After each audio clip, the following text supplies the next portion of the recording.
Shalom, salam damai sejahtera Kristus bagi kita semua. Sukacita yang besar ada di dalam ibadah raya yang ketiga di GBI Woodward sore hari ini.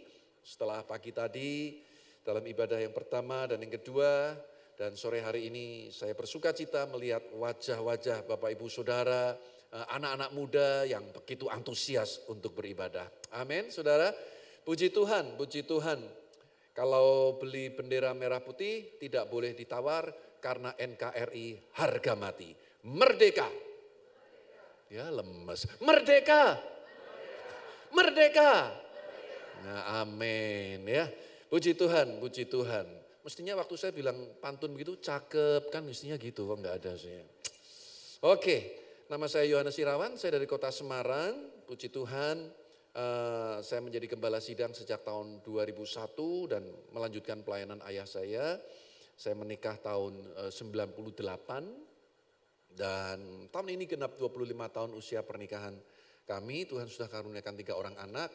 Yang pertama umur 23 tahun, kemudian 21, laki-laki dan perempuan yang paling kecil umur 19 tahun. Walaupun yang paling kecil tapi dia yang paling tinggi, tingginya 178 cm. Sudah hampir 1-2 cm terpaut dengan saya, sudah ya. Itu anugerah Tuhan ya. Puji Tuhan. Nah, sore hari ini saya beri tema khotbah saya yaitu bersandar kepada Tuhan. Katakan sama-sama apa?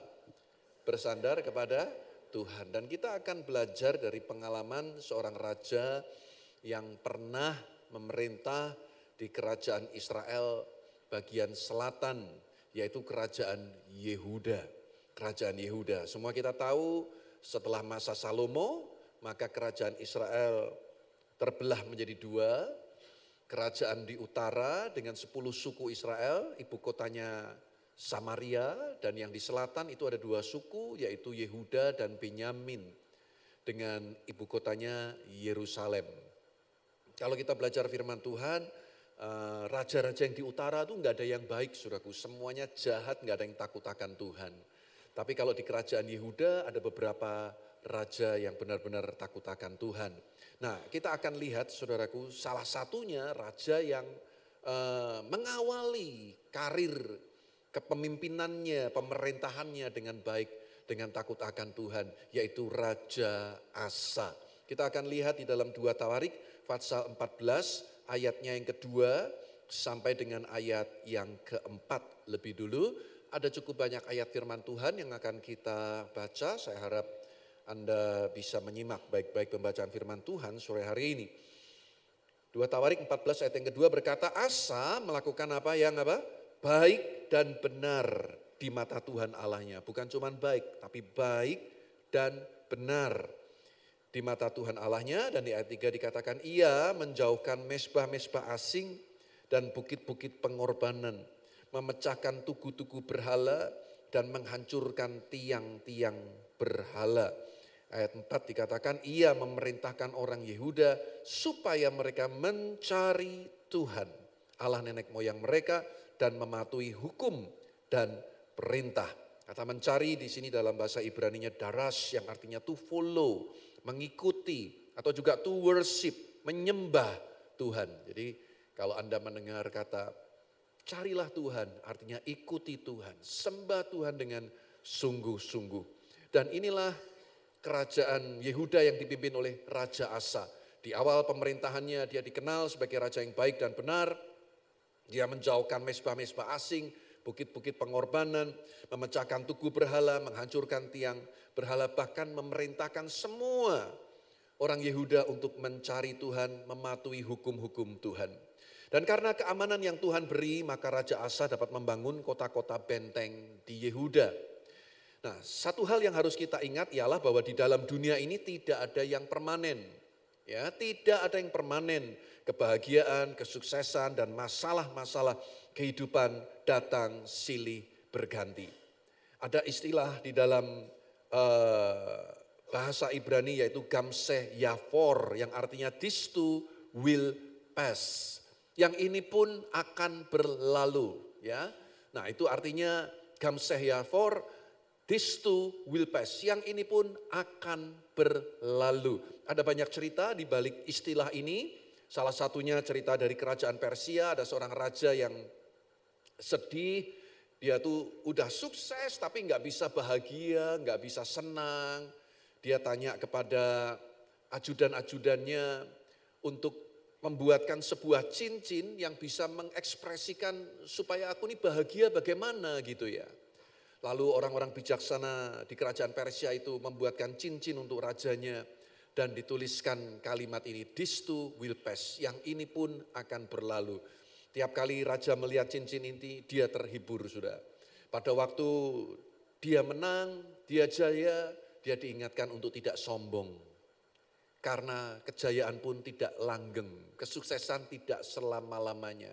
Ada kalanya kita harus menghadapi pergumulan, ada kalanya juga kita harus terpuruk. Supaya kita mawas diri, berjaga diri. Lalu pada saat sedih, raja juga ingat cincin ini. Dilihat lagi juga, "This too will pass." Yang ini pun juga akan berlalu. Enggak selama-lamanya kok kita sedih. Tidak selamanya langit itu mendung. Ya, akan datang juga matahari bersinar. Kecuali di Palu, panas terus saudaraku ya kan. Ya. Nah itu istilah yang mungkin sudah menjadi istilah umum. Dan ini juga terjadi dengan kerajaan yang dipimpin oleh Raja Asa. Setelah mengawali sebuah pemerintahan yang baik, tiba-tiba datanglah Serah, orang Ethiopia menyerang Yehuda. Apa yang terjadi saudaraku?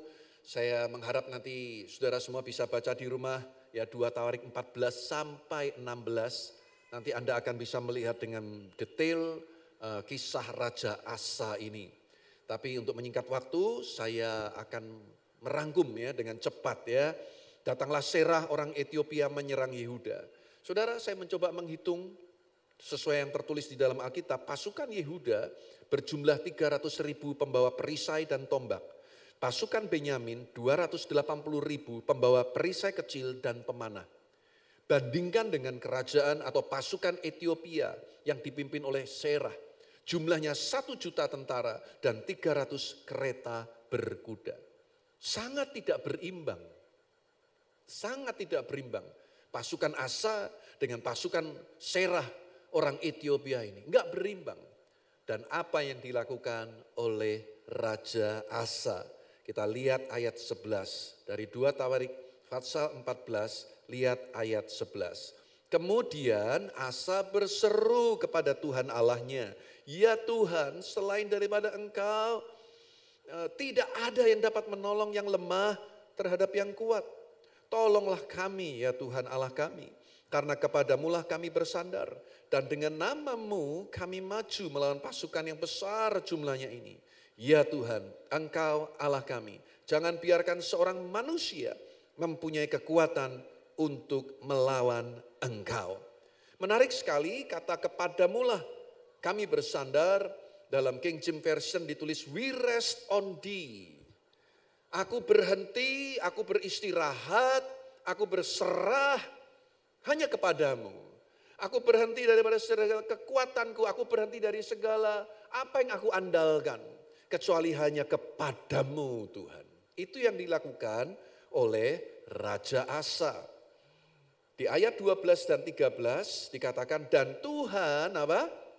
Memukul kalah orang-orang Ethiopia itu di hadapan Asa dan Yehuda. Orang-orang Ethiopia itu lari lalu dikejar oleh Asa dan laskarnya sampai ke Gerar. Dan orang-orang Ethiopia itu amat banyak yang tewas sehingga tidak ada yang tinggal hidup. Karena mereka hancur di hadapan Tuhan dan tentaranya. Orang-orang Yehuda memperoleh jarahan yang sangat besar. Karena mereka bersandar kepada Tuhan, Tuhan beri mereka kemenangan dan mereka mendapatkan jarahan yang sangat besar. Sekali lagi, this too will pass. Yang ini pun akan berlalu. Setelah 35 tahun masa damai pemerintahan Raja Asa. Pada tahun ke-36 pemerintahan Raja Asa, Baesa Raja Israel memerangi Yehuda. Ingat sekali lagi, mereka udah terbagi dua. Dan satu kali kerajaan utara menyerang yang ada di selatan. Asa, perhatikan, mengikat perjanjian dengan Raja Ben-Hadad, Raja Aram, untuk memerangi Israel. Asa memberikan persembahan-persembahan berupa emas dan perak dari perbendaharaan bait Allah. Asa tidak lagi bersandar kepada Tuhan dan hal ini menyakitkan hati Tuhan. Pada waktu Raja Baisa menyerang kerajaan selatan, Raja Aram, Raja Asa ini tidak lagi bersandar kepada Tuhan, tetapi bersandar kepada Raja Aram. Ya, saudara, ini yang dilakukan oleh Raja Asa. Sebuah kesalahan yang dilakukan oleh Raja Asa saat Baisa, Raja Israel menyerang kerajaan Yehuda. Kalau dulu diserang Ethiopia, mereka bersandar kepada Tuhan. Setelah 35 tahun masa jaya, dengan ketenangan, ketentraman mereka membangun kota-kota perlindungan. Pada waktu terjadi peperangan berikutnya, mereka tidak lagi bersandar kepada Tuhan, tetapi bersandar kepada Raja Aram. Dan saudaraku, ini sangat menyakitkan hati Tuhan. Kita lihat sekarang 2 Tawarik 16 ayat 7 sampai dengan yang ke-9.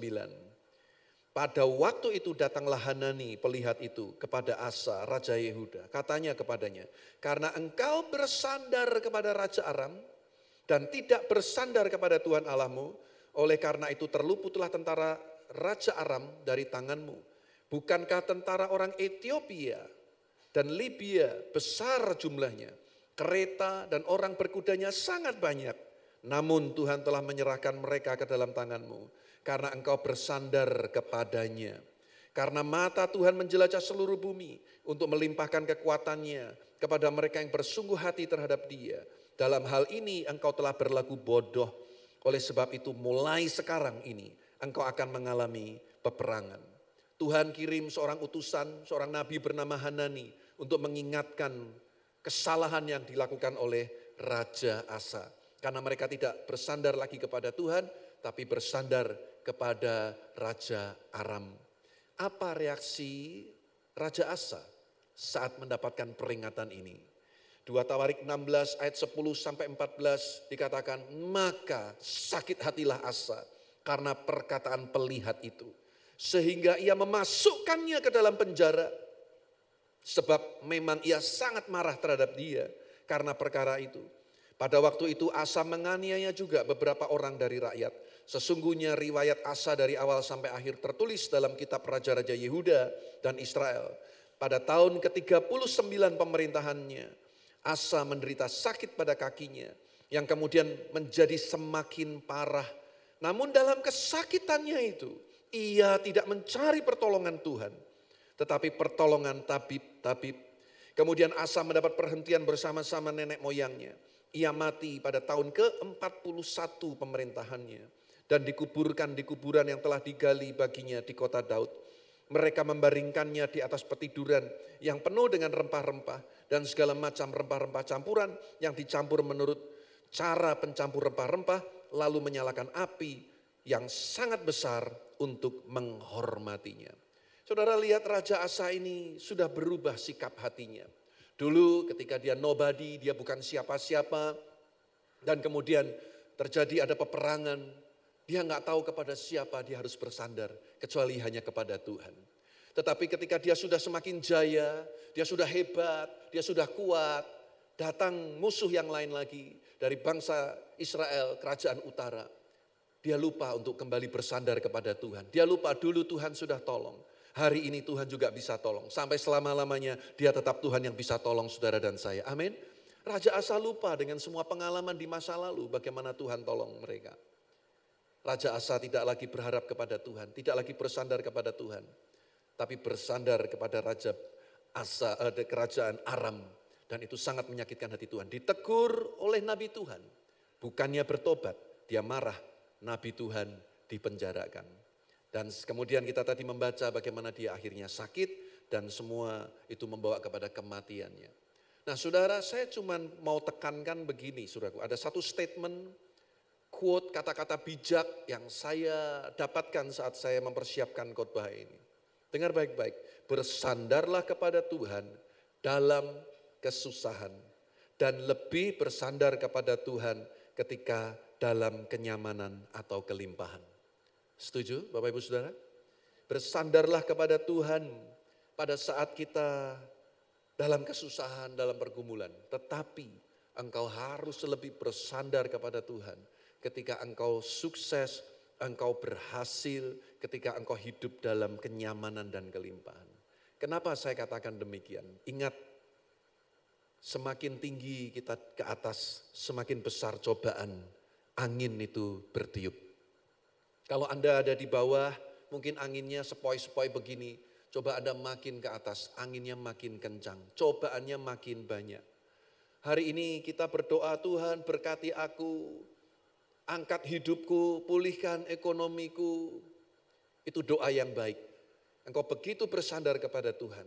Saya mau ingatkan, kelak ketika engkau sukses, kelak ketika engkau berhasil, kelak ketika engkau mencapai semua impianmu, engkau harus lebih bersandar kepada Tuhan. Ingat, karena cobaan-cobaan yang kita alami di waktu-waktu yang akan datang, ketika engkau sudah berhasil, itu lebih dahsyat dan luar biasa.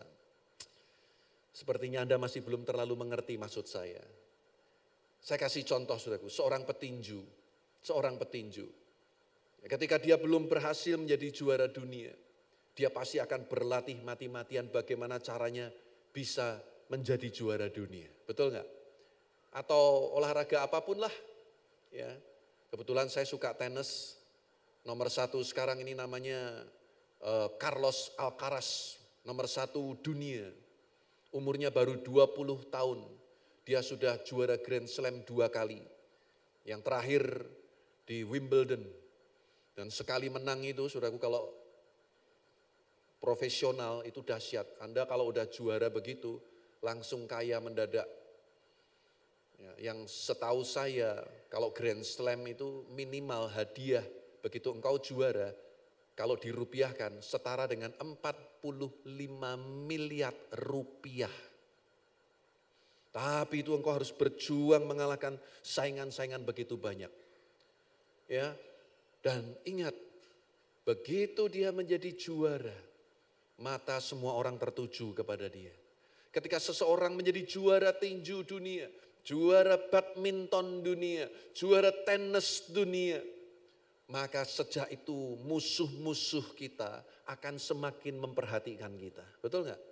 Yang tadinya mungkin menganggap sebelah mata, jangankan memandang sebelah mata, kadang nggak ditoleh saudaraku. Lawannya siapa? Oh si Yohanes Irawan, kecil, gampang, nggak usah latihan juga kalah dia.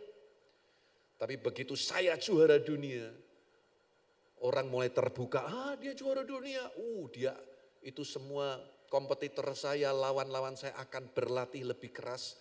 Mereka akan putar ulang video bagaimana saya bertanding misalkan begitu ya. Bagaimana dia memukul, apa kelemahannya, apa kekurangannya. Semua musuh-musuh saya akan memperhatikan, betul?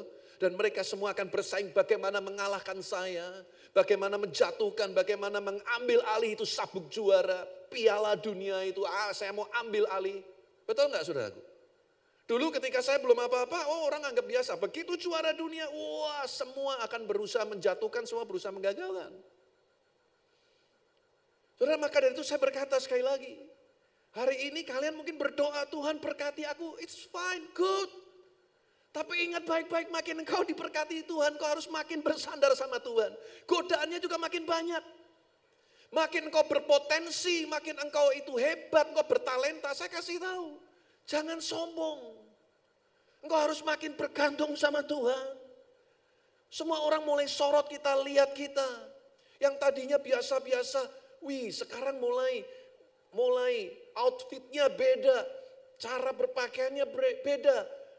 Dulu naik sepeda motor, sekarang naik mobil, udah beda semua. Saya kasih tahu, kita harus makin bersandar sama Tuhan. Ngerti nggak Bapak Ibu? Karena godaannya makin banyak.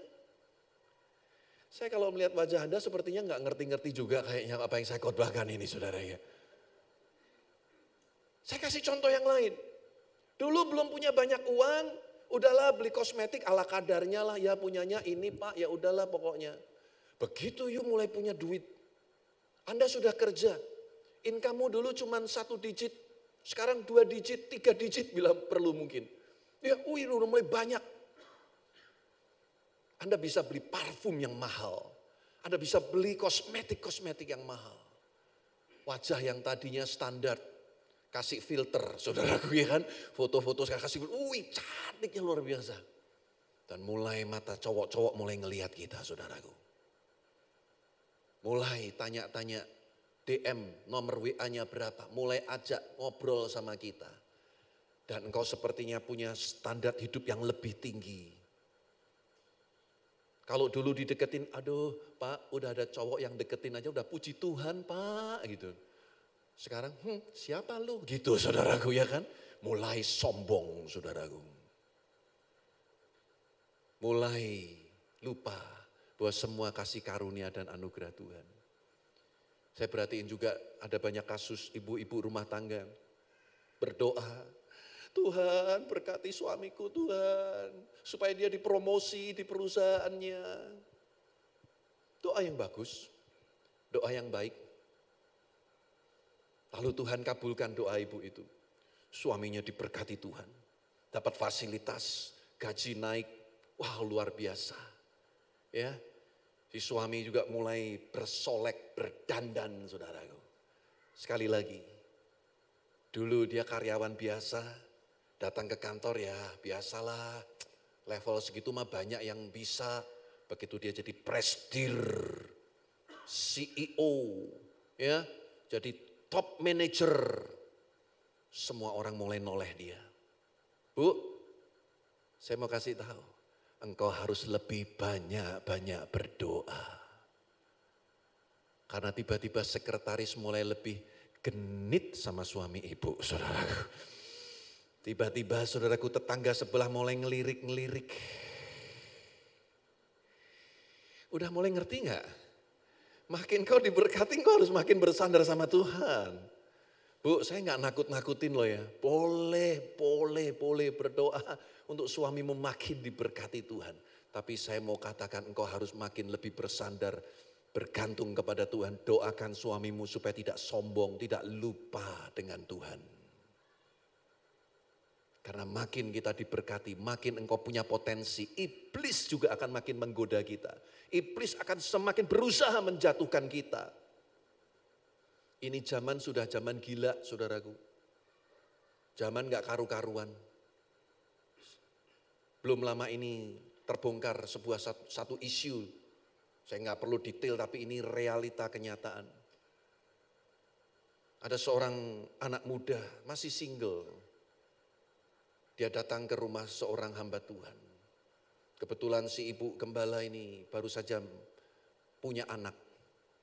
Lalu si anak muda ini sering mampir ke rumah keluarga hamba Tuhan ini. Ya, lalu memberi kado untuk si anak ini. Dan waktu berjalan umur setahun 2 tahun, si anak muda laki-laki ini yang ganteng ini. Datang lagi, kasih kado lagi untuk si baby. Aduh anak ibu cakep ya. Satu kali saya ada di tengah-tengah keluarga ini. Dan saya berkata kepada istri saya, tolong kamu kasih tahu sama ibu nih. Aku rasa ada sesuatu yang gak beres. Dan betul saudaraku. Pemuda ini sebetulnya datang kasih kado buat anaknya. Sebetulnya bukan mau kasih kado untuk anaknya. Dia ngincer maminya saudaraku. Dia ngincer ibunya. Serius saya ini cerita apa adanya. Akhirnya ibu ini ngerti. Dia mulai pasang, mulai jaga-jaga. Suaminya mulai lindungi dia. Akhirnya putus hubungan. Saudara tahu gak? Si berondong ini cari sasaran yang lain lagi saudaraku. Ini lagi tren nih. Berondong-berondong cari AI, cari tante-tante, serius. Ya, jadi kalau Anda udah mulai cantik ini, bapak-bapak, engkau harus makin banyak berdoa. Karena sekarang banyak berondong-berondong kurang kerjaan. Ya, yang dicari tante-tante. Kenapa? Iya Pak, 3 in 1. Dapat 1 langsung dapat 2 anak. Kurang ajar gak saudaraku? Dia hampiri keluarga yang lain lagi. Saya kenal juga keluarga ini. Saudara, keluarga ini hampir bercerai gara-gara berondong gila ini. Saudara. Gagal, akhirnya gagal, kebongkar semuanya. Hari ini si berondong ini sudah mendapatkan seorang janda. Saudara, ini zaman yang seperti itu. Jangan berpikir, oh kalau aku diberkati pasti hidupku lebih enak, diberkati hidupku lebih baik. Puji Tuhan, itu harapan kita semua. Tapi jangan sampai pengalaman Raja Asa ini terjadi dalam hidup kita. Kita lupa untuk bersandar kepada Tuhan. Amin.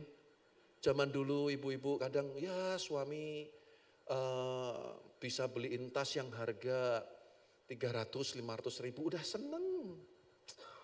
Bagi dia yang penting suamiku pulang, ya nggak kemana-mana, udah deh rukun-rukun, harmonis, ya makan berdua di meja makan, cuman sayur bayam sama tempe goreng sambal terasi sama gereh, udah rasanya bersyukur. Senggol-senggolan, kakak gitu saudaraku ya adik sih cubit-cubitan saudaraku. Dulu belum punya mobil, naik motor berdua saudaraku ya, pengantin baru nikmati. Yang penting kita pokoknya bersyukur ya Mah ya. Walaupun berkat kita baru roda 2, yang penting kita ini saling mencintai, kita setia beribadah, iya Pak. 10 tahun masih naik sepeda motor, suami juga udah mulai gendut jadi terpaksa begini saudaraku ya. Karena perutnya makin gede ya, masih senggol-senggolan. Begitu mulai punya mobil, standar hidupnya meningkat. Tiba-tiba tas yang harga 500 ribu itu jadi nggak ada artinya. Dia mulai berpikir, itu temanku bisa beli tas yang harganya ratusan juta, kenapa aku tidak? Dan tiba-tiba rasa syukur itu mulai terkikis. Kita nggak bisa lagi menghargai berkat Tuhan. Dan kita mulai selalu compare hidup kita, bandingkan hidup kita dengan hidup orang lain. Dan kita selalu ingin menjadi lebih daripada yang lain. Dan itu kadang nggak terjadi nggak sehari semalam. Kadang nggak pernah kita sadari. Dulu segala sesuatunya kita doa. Tuhan tolong, Tuhan tolong. Sekarang semuanya dengan mudah kita bisa beli. Bahkan kita udah lupa bagaimana caranya berdoa lagi. Kita nggak pernah doa lagi, kita nggak pernah baca firman Tuhan lagi. Beribadah pun juga udah mulai ogah-ogahan. Kenapa? Hari Minggu untuk go west, hari Minggu untuk mancing, hari Minggu untuk menyalurkan hobi, ke luar negeri, kemana. Hampir nggak pernah lagi beribadah. Dan mulai lupa bahwa semua yang ada pada kita, Gamseh Yafor, semuanya pasti akan berlalu. Hati-hati Bapak Ibu. Sekali lagi saya mau ulangi, pada waktu kita dalam kesusahan kita bersandar kepada Tuhan.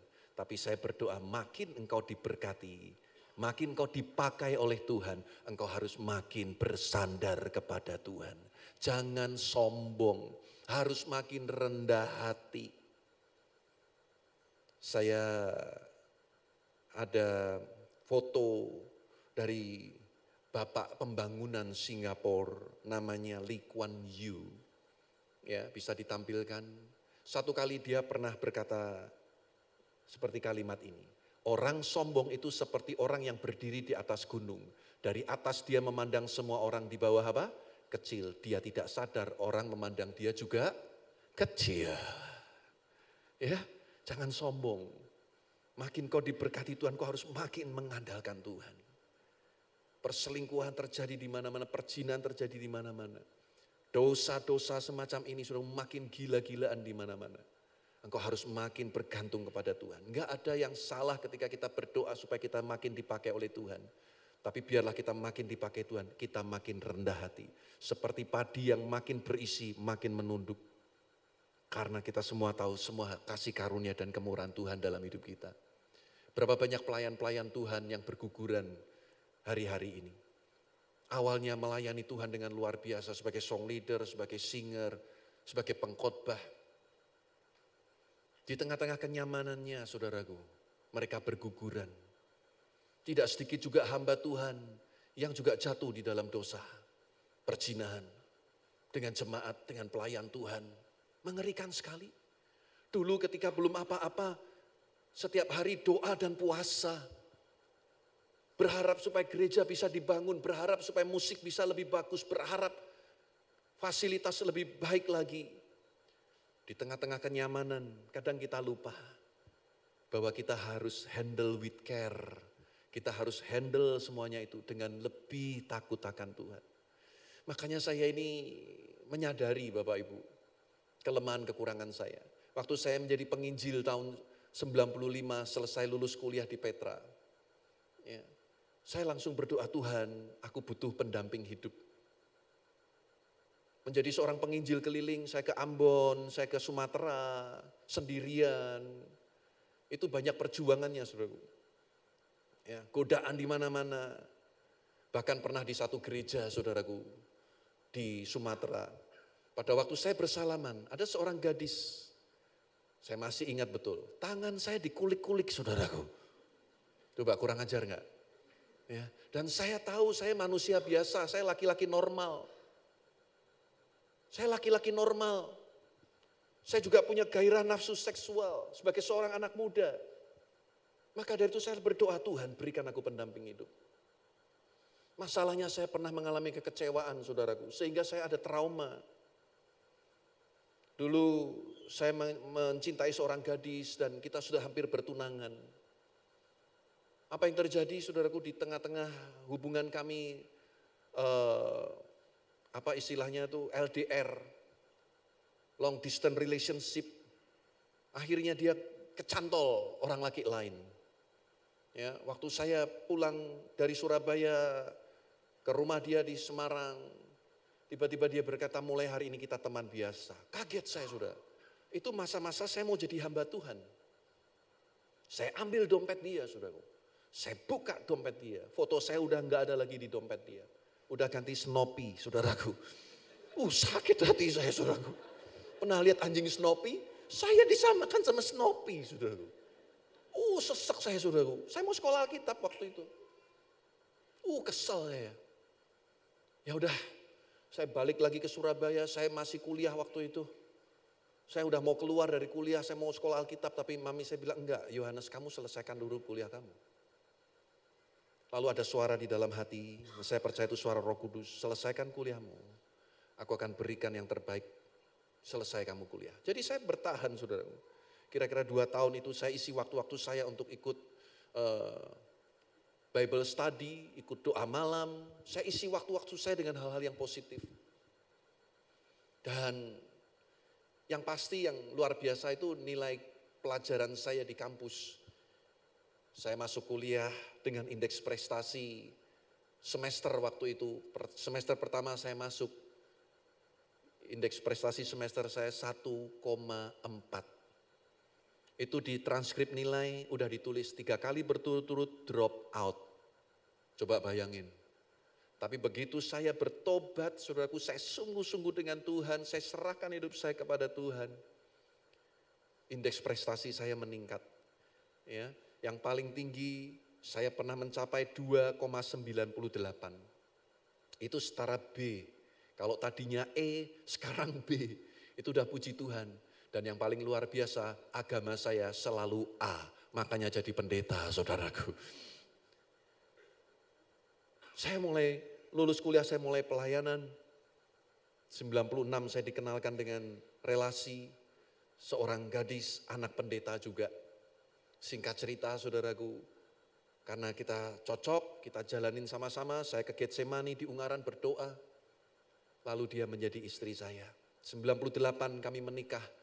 Tahun 2000 kami dikaruniai anak yang pertama. Dan tahun ini kami 25 tahun pernikahan. Saudara, saya tahu bagaimana perjalanan hidup dari hamba Tuhan dulu kami ini. Cuma naik sepeda motor, itu pun pinjem. Saya pinjem kakak ipar. 8 bulan saya menikah, di rumah kami tidak ada televisi. Sepeda motor saya pinjam kakak ipar. Itu keadaan kami waktu itu. Dan pelan-pelan Tuhan mulai berkati, Tuhan berkati. Saya tahu bahwa ujian juga semakin banyak. Godaan semakin banyak. Itulah sebabnya kenapa kita perlu terus mengandalkan Tuhan dalam hidup ini. Jangan sombong, jangan lupa diri. Makin kau berpotensi, makin kau tampan, makin kau cantik, makin kau bertalenta. Ingat baik-baik pesan saya. Engkau harus makin bersandar kepada Tuhan. Jangan sampai kelebihanmu itu akhirnya membawa engkau jatuh di dalam dosa. Sampai di sini Bapak Ibu Saudara bisa paham? Kalau paham mantuk-mantuk seperti saya mantuk-mantuk begini, ngerti saya Pak, ngerti. Amin, amin. Coba colek tetangga kanan kirimu bilang begini, jangan sombong. Ya, ayo yang kiri saya, halo, halo, halo. Ada mata Tuhan mengawasi saudara juga di sana. Ya.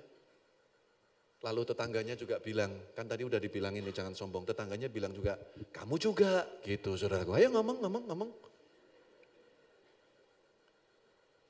Saya mau tutup dengan ayat ini. Amsal 3 ayat 5. Amsal 3 ayat 5. Kita baca sama-sama dan kita akan akhiri. Amsal 3 ayat yang kelima. Baca sama-sama. 2, 3. Percayalah kepada Tuhan dengan segenap hatimu. Dan janganlah bersandar kepada pengertianmu sendiri. Amin. Makin percaya pada Tuhan, makin bersandar kepada Tuhan. Jangan sampai pengalaman Raja Asa terjadi dalam hidup kita. Dia mengawali dengan baik, bersandar pada Tuhan. Tapi dia lupa di tengah-tengah kejayaannya bahwa dia perlu tetap terus bersandar kepada Tuhan. Amin.